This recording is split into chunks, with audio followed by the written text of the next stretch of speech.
दिशीची यादीच आपली डोक्यात ठेवायची. झाड दगड धोंडा डोक्यातच. तर मी 200 पाठ करतो, नको पाठ करू, तू मर्चीन पण पास होत नाही. झाड दगड धोंडा, घोडा डोळा डोके, वांगे चिमणी ढिकून, लाईनच असते. वांगे चिमणी ढिकून दिशी, दिशी ढिकून सापडला बाबा, दिशी ओळखायचो आता.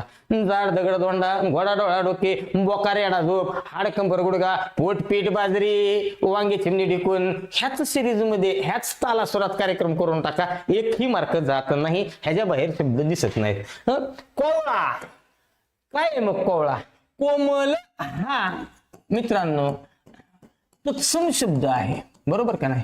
ह्या तत्सम शब्दावरून, तत्सम म्हणजे कुठला आहे? जो संस्कृत मध्ये होता.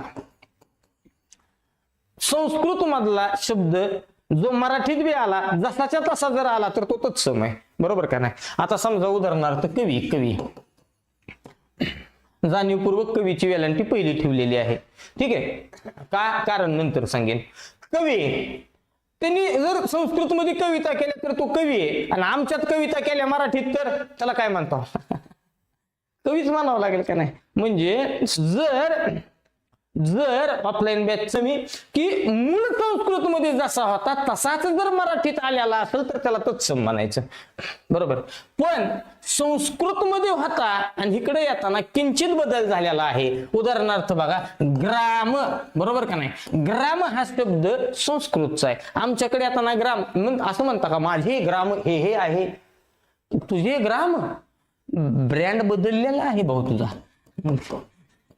त्यांनी ग्राम म्हणले की आपण गाव म्हणायचं. मग ग्राम झाला तत्सम आणि गाव झाला तद्भव.